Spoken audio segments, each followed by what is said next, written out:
नमस्कार, दिव्य हिमाचल टीवी देख रहे हैं आप। मैं हूं आपके साथ सविता ठाकुर। आज दोपहर न्यूज बुलेटिन में बात करेंगे अभी तक की बड़ी खबरों पर। शुरुआत हेडलाइन से।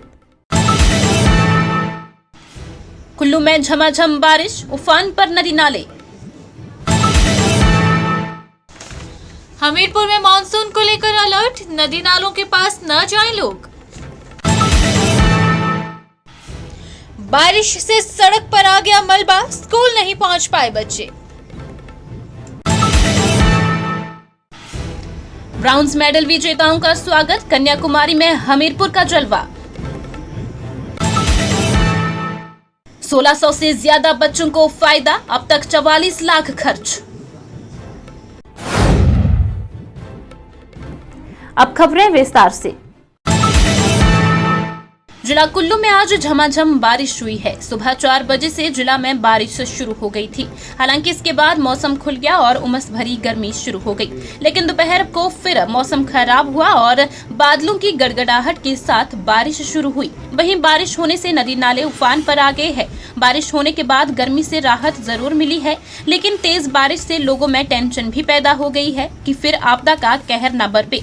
जिला मुख्यालय कुल्लू में बारिश होने से लोगों ने राहत की सांस ली है।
भारी बरसात को देखते हुए जिला हमीरपुर प्रशासन ने आम लोगों के साथ सभी संबंधित विभागों को अलर्ट जारी कर कहा है कि वो किसी भी स्थिति से निपटने के लिए पूरी तरह से खुद को तैयार रखें।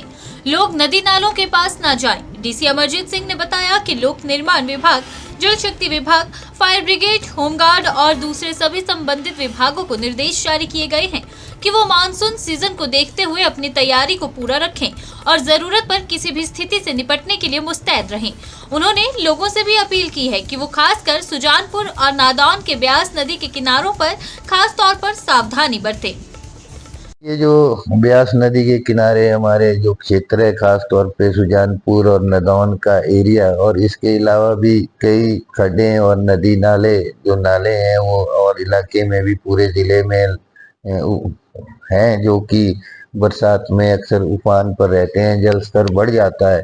तो सभी नागरिकों से ये अपील की गई है और आगे आपके माध्यम से भी मैं ये अपील करना चाहूँगा कि कोई भी लोग खड्डों के किनारे ना रहें, क्योंकि जल स्तर अक्सर अचानक बढ़ जाता है और जो हमारे पंडोह में डैम है या और कई क्षेत्रों से अचानक पानी छोड़ा जाता है। हालांकि उसकी चेतावनी दी जाती है और हम भी एडवाइजरी जारी करते हैं, परंतु फिर भी बेहतर यही है कि वो नदी नाले और इस तरह के स्थानों पर ना जाएं जहां पर जल स्तर बढ़ जाए और या फिर भूस्खलन हो। तो ऐसी जगह को अवॉइड करें।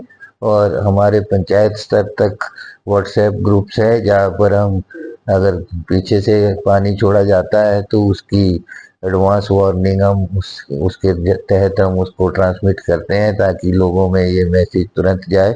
और इसके अलावा जो मानसून का क्योंकि अभी आ ही चुका है, तो सभी विभागों को खास तौर पे जो NH है, मॉर्थ है या PWD है, इनको भी निर्देश दिए गए हैं कि ये अपनी सड़कें और ड्रेन्स को अच्छी तरह से सुचारू रखें ताकि वर्षा का पानी से नुकसान ना हो। आसपास के घरों में अक्सर मलबा घुस जाता है।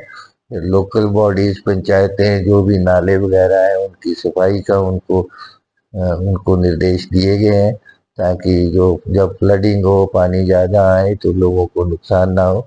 सभी जो हमारे चाहे वो होम गार्ड्स हैं, चाहे फायर सर्विसेज हैं और सभी जो लाइन डिपार्टमेंट्स हैं, उनको भी इस मॉनसून सीजन में सतर्क रहने के निर्देश दिए गए हैं और चौकसी बनाए रखने के निर्देश दिए गए हैं। बारिश से संगड़ा श्री रेणुका जी मार्ग पर बालिया माइन के पास नाले में मलबा आने से मुख्य मार्ग अवरुद्ध हो गया है, जिस कारण सुबह के समय वाहनों की आवाजाही पूरी तरह से ठप रही। ऐसे में कई स्कूल बसें और निजी वाहन फंस गए और बच्चे स्कूल नहीं पहुंच पाए। प्रशासन ने स्थिति की गंभीरता को देखते हुए तुरंत जेसीबी मशीन मौके पर भेजी और मार्ग को बहाल करने का कार्य शुरू कर दिया है। स्थानीय लोगों ने बताया कि ये कोई पहली बार नहीं है जब बारिश के चलते ये मार्ग बाधित हुआ हो। हर बार मामूली बारिश के बाद भी नाले में मलबा बहकर मुख्य मार्ग पर आ जाता है, जिससे बड़े हादसों की आशंका बनी रहती है।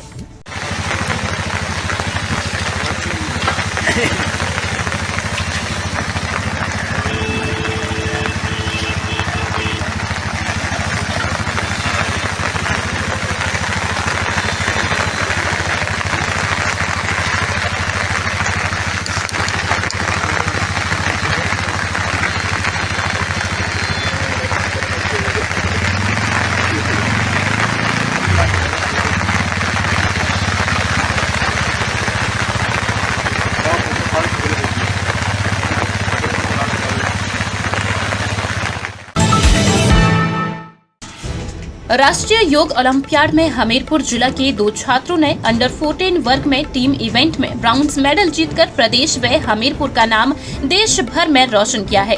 राष्ट्रीय शैक्षणिक अनुसंधान और प्रशिक्षण परिषद नई दिल्ली द्वारा 15 से 18 जून तक विवेकानंद केंद्र कन्याकुमारी में राष्ट्रीय योग ओलंपियाड आयोजित किया गया। इसमें हिमाचल की योगा टीम में 4 लड़कों और 4 लड़कियों का चयन राष्ट्रीय योग ओलंपियाड में किया गया था। इनमें राजकीय उच्च पाठशाला चकमुह के 2 लड़कों और 2 लड़कियां भी शामिल थी। चकमुह स्कूल के छात्र यशवीर कुमार और राजवीर पटियाल ने टीम इवेंट में ब्राउन्ज मेडल जीते हैं, जबकि शिमला के ध्रुव ने इंडिविजुअल कंपटीशन में गोल्ड मेडल प्रदेश की झोली में डाला है। धन्यवाद करता हूं कि उन्होंने मेरे को कैंप की जानकारी फ़ोन के माध्यम से लेते रहे।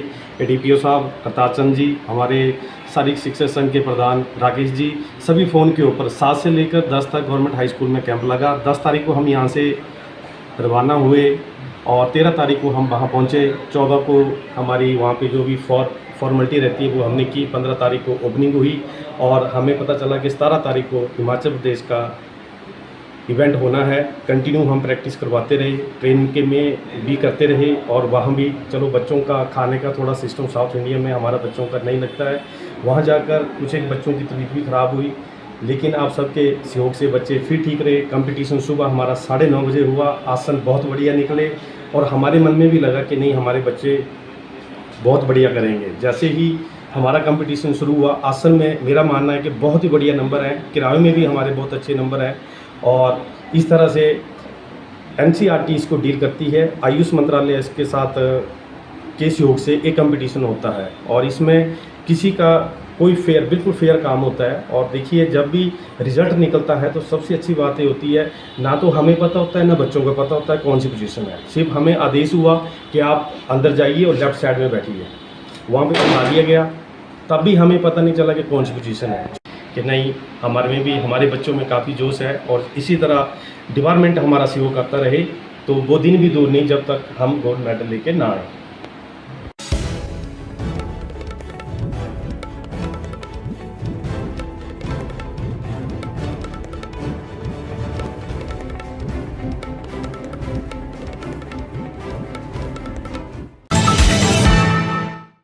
इंदिरा गांधी सुख शिक्षा योजना हमीरपुर जिला के सैकड़ों बच्चों का सहारा बनी है।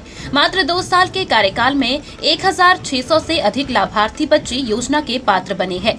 इन्हें लाखों रुपए की राशि योजना के तहत जारी की गई है। पहले इस योजना के तहत 500 रुपए दिए जाते थे, लेकिन अब बढ़कर 1000 रुपए कर दिए गए हैं। बात वर्ष 2025 की करें तो जून महीने तक 559 बच्चों को इस योजना का लाभ मिल चुका है। 2 साल में इस योजना पर 44 लाख से अधिक राशि खर्च की जा चुकी है। इंदिरा गांधी सुख शिक्षा योजना के तहत हमीरपुर जिला के लिए 2 करोड़ से अधिक का प्रावधान प्रदेश सरकार की तरफ से किया गया है। सेमी ऑर्फेन बच्चों को इस योजना का लाभ प्रदान किया जा रहा है। इंदिरा गांधी सुख शिक्षा योजना जो है वो ये प्रदेश सरकार द्वारा चलाई जा रही योजना है। पहले हमारी ये जो मदर टेरेसा योजना थी उसी को जो है वो नाम बदला गया है, और दूसरा इसमें अमाउंट भी जो है वो बढ़ाया गया है। पहले 500 रुपया मिलता था, अब ये 1000 रुपया जो है वो पर बच्चा जो है वो कर दिया गया है। और इसमें जो है वो पात्रता की शर्त रखी गई है कि इसकी परिवार की आमदनी जो है वो 1 लाख रुपया जो है वो वार्षिक होनी चाहिए, और वो बच्चा सेमी ऑर्फन डेस्टिट्यूट इस तरह से बच्चे जो है वो सारे इसमें कवर किए जाए। न्यूज बुलेटिन में बस इतना ही। देखते रहिए दिव्य हिमाचल टीवी।